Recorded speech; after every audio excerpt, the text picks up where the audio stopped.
Her door was left wide open that night, and when I stepped inside, I found something that would change the way I saw her, and myself, forever. It was one of those evenings when the building seemed quieter than usual. The kind of silence that made you notice the little things, the soft hum of the elevator down the hall, the faint dripping of someone's leaky tap, the sound of my own footsteps as I climbed the stairs. I had just come back from a late shift, tired but restless, when I noticed it. Her door. It was left ajar. Not wide open, but just enough for a slice of golden lamplight to spill into the hallway. I stopped in my tracks, a flicker of concern tugging at me. She was my neighbor, Marianne, 42, graceful in a way that never felt forced. We'd exchanged smiles in the lobby, polite small talk by the mailboxes, but nothing more than that. Still, seeing her door like that didn't feel right. I hesitated, standing there with my keys in hand, debating if it was my place to interfere. But something about the stillness beyond the door unnerved me. After a moment, I cleared my throat softly, leaned in, and called her name. Marianne? No answer. The scent hit me before the sight did, warm chamomile and faint traces of old paper, like stepping into a library at dusk. I pushed gently, the hinges groaning a little, and peered inside. Her living room was bathed in a soft amber glow. A lamp burned low on the table, casting shadows across shelves lined with books. A half-finished glass of wine sat abandoned next to an open notebook, pen resting loosely across the page as if mid-thought. My chest tightened. This wasn't the picture of someone in danger, but it was the picture of someone who'd forgotten to lock the world out. And then I saw her. She was lying on the couch, her head tilted slightly to the side, a novel slipped half-closed in her hand. Her breathing was steady, her chest rising and falling with a rhythm that was almost hypnotic. For a long moment, I just stood there at the edge of her world, unsure whether to step forward or quietly retreat. But something kept me rooted. Maybe it was the way the lamplight painted her features, softening the faint lines near her eyes, making her look both strong and vulnerable all at once. Maybe it was the quiet intimacy of seeing someone at rest, unguarded in a way we rarely allow ourselves to be. I spotted a folded blanket draped over the back of an armchair. Before I could overthink it, I stepped forward, the sound of my shoes muffled against the carpet, and carefully lifted it free. The fabric was soft, faintly scented of lavender. My hands trembled slightly as I unfolded it, and leaned down, draping it gently across her shoulders. For a second, my fingers brushed against her arm. Warm. Steady. A reminder that this wasn't a dream. I pulled back quickly, suddenly aware of how strange it must look, me in her apartment, covering her with a blanket like some scene out of a movie. But before I could retreat, her eyes fluttered open. They were slow at first, hazy with sleep, then sharper as they focused on me. Her voice was low, rough from dozing. Then a faint smile tugged at her lips. Breaking into my apartment now, are you? I froze, half apologetic, half embarrassed. Your door was open. I just wanted to make sure you were okay. She studied me for a heartbeat, her expression unreadable, before letting out a quiet chuckle. She shifted slightly under the blanket, pulling it closer around her shoulders. Well, thank you. I suppose I should be grateful for such a thoughtful intruder. Something in her tone, light, teasing, but touched with genuine warmth, disarmed me completely. My pulse, which had been racing with nerves, settled into something different. Calmer. But charged, too, with an awareness I hadn't felt before. For the first time since I moved into this building, the space between us didn't feel like two polite neighbors on opposite sides of a hallway. It felt like something else. Something just beginning. Her smile lingered as she adjusted the blanket around her shoulders, and for a moment, the room felt warmer than the glow of the lamp could explain. I was still standing awkwardly by the couch, caught between wanting to explain myself and wanting to disappear before I embarrassed myself further. You know, she murmured, her voice still husky from sleep. Most people would have just knocked, or maybe left me to my nap. I rubbed the back of my neck, my own smile sheepish. Most people don't leave their doors wide open at night. I thought something might have happened. Her eyes softened at that.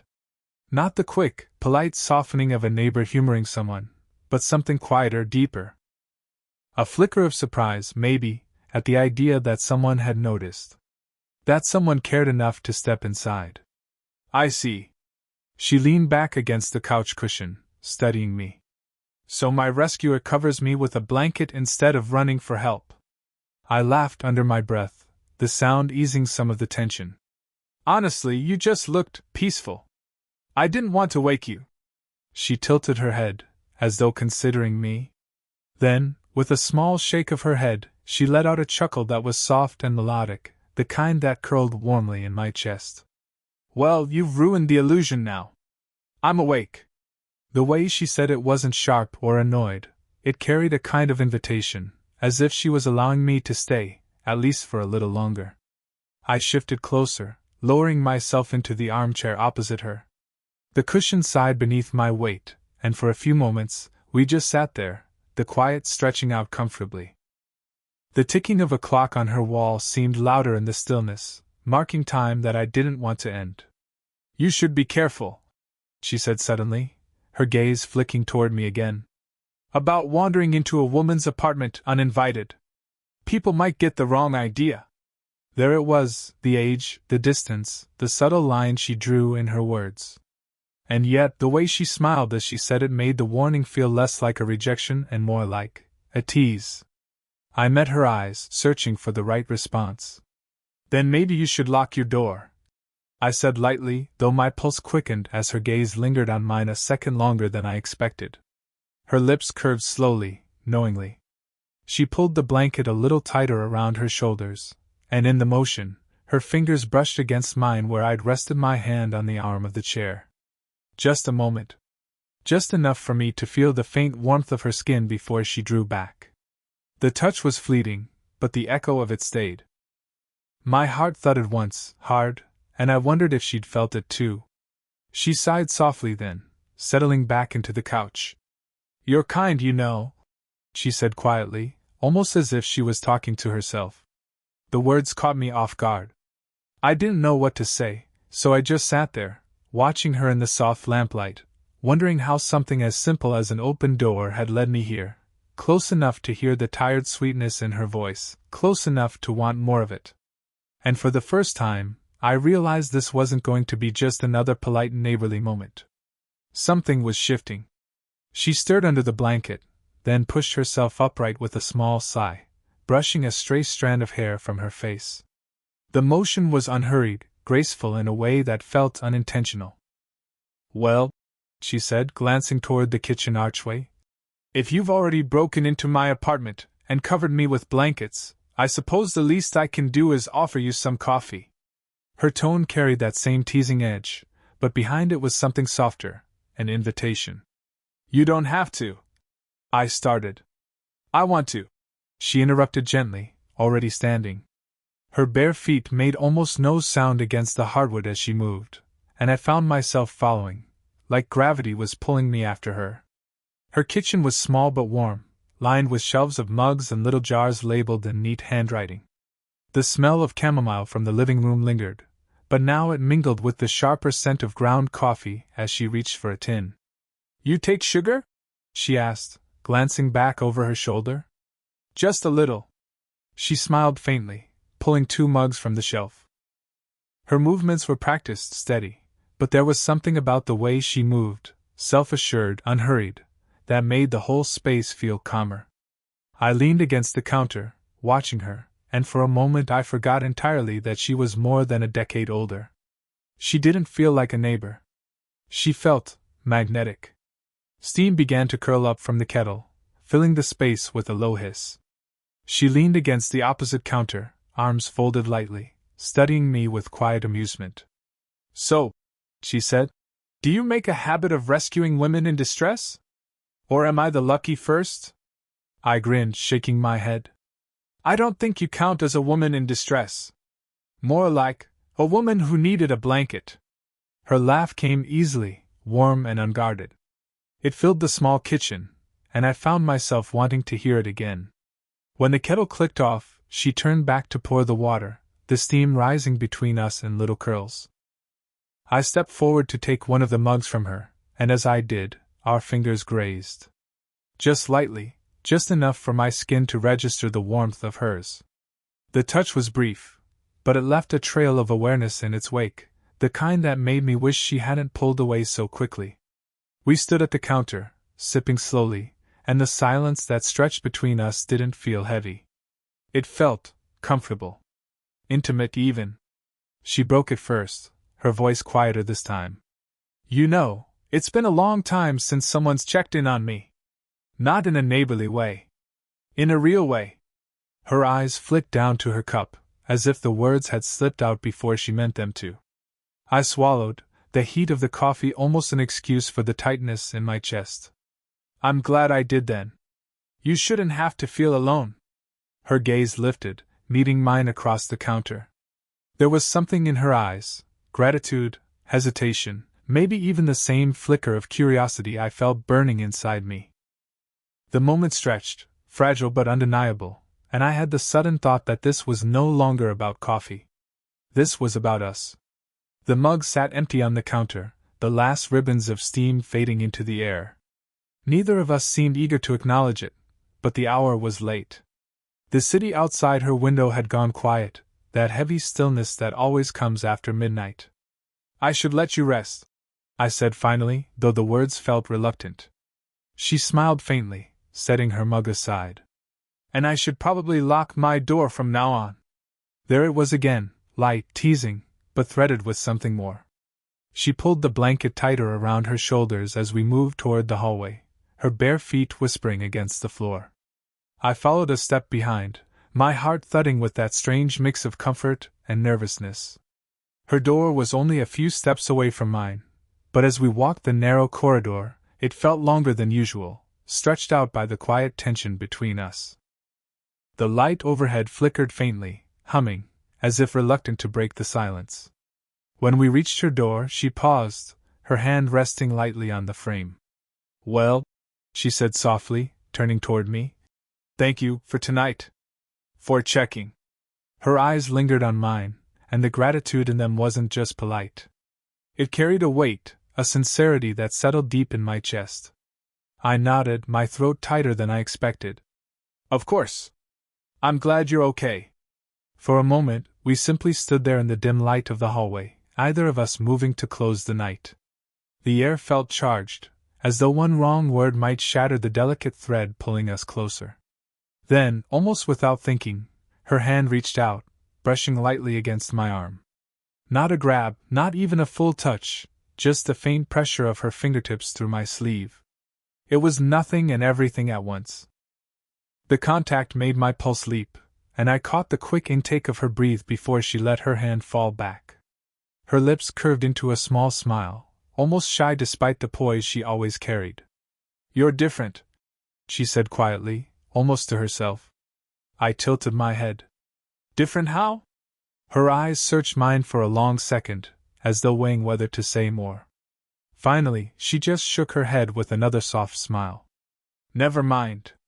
Just different. She turned slightly, her hand finding the door handle, but she didn't open it yet. Instead, she glanced back at me, her expression gentler now, unguarded. Good night. The word was simple, but the way she said it, lingering, soft, felt like something more.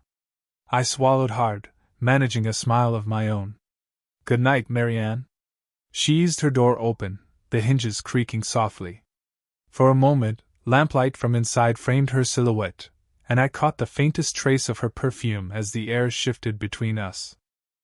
Then she slipped inside, the door closing with a quiet click that left me alone in the hallway. But even as I turned toward my own apartment, I could still feel the ghost of her touch on my arm. A small, fleeting connection, yet enough to make the empty hallway feel entirely different than it had before. It had been a few days since that night, though the memory of her hand brushing my arm lingered like an echo I couldn't quiet. I found myself listening for her footsteps in the hallway, catching glimpses of her through the mailroom door, always exchanging a polite smile that carried something unspoken. And then the rain came. I was locking up my bike outside the building when the sky broke open, sudden and heavy, the kind of downpour that drenched the streets in seconds. I ducked beneath the awning, shaking the water from my hair, and that's when I saw her. Marianne. She was hurrying across the sidewalk, clutching a bag of groceries against her chest, her hair already darkened and curling from the rain. She spotted me under the awning and broke into a breathless laugh, quickening her steps until she reached shelter. Her laughter was contagious. "Well, I suppose this is what I get for ignoring the forecast," she said, brushing strands of wet hair from her face. I smiled, watching the raindrops glisten on her cheeks. "You look like you ran through a waterfall." She rolled her eyes, amused, but her hand reached instinctively for my sleeve as thunder cracked overhead. The pressure of her fingers was brief but grounding, as if she didn't realize she'd done it. For a moment, the storm around us felt distant. The rush of rain, the hiss of tires on wet pavement, the flashes of lightning, it all blurred into background noise.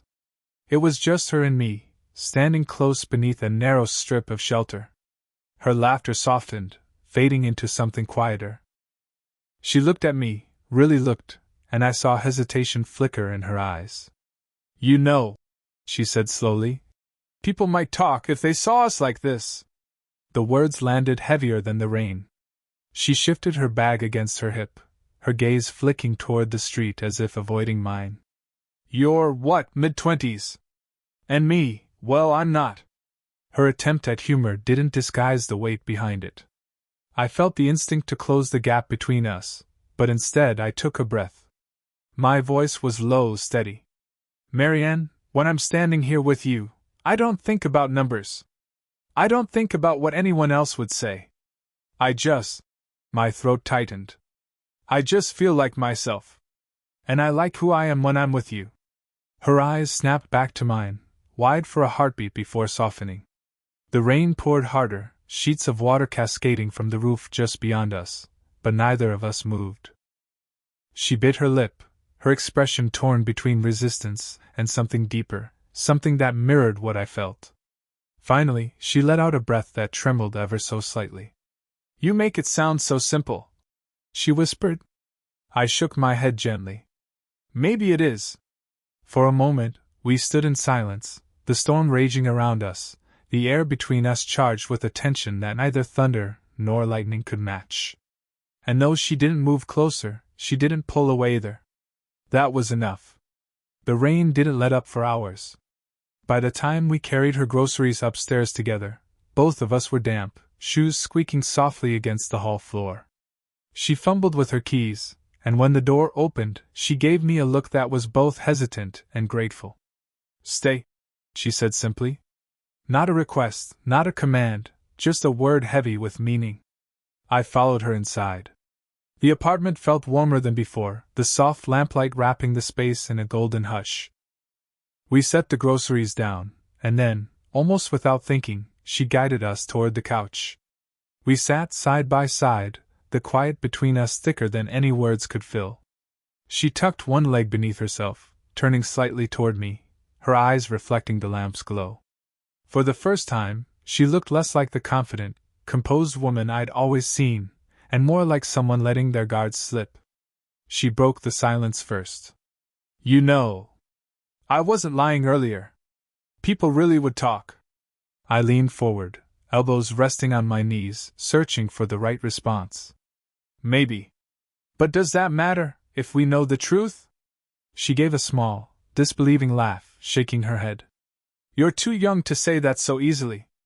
I smiled faintly. "Or maybe I just haven't lived long enough to be afraid of what people think." Her gaze held mine, and in that stillness, something shifted. She exhaled slowly, her shoulders lowering as though she'd been carrying a weight no one else had noticed. "It's been a long time since I let someone sit this close," she admitted softly. I swallowed, the honesty in her voice anchoring me. "It doesn't feel forced. It feels natural." Her eyes flicked down then, to the space between us on the couch. Her hand rested on the cushion, fingers splayed lightly, and before I could second-guess myself, I let mine settle gently over hers.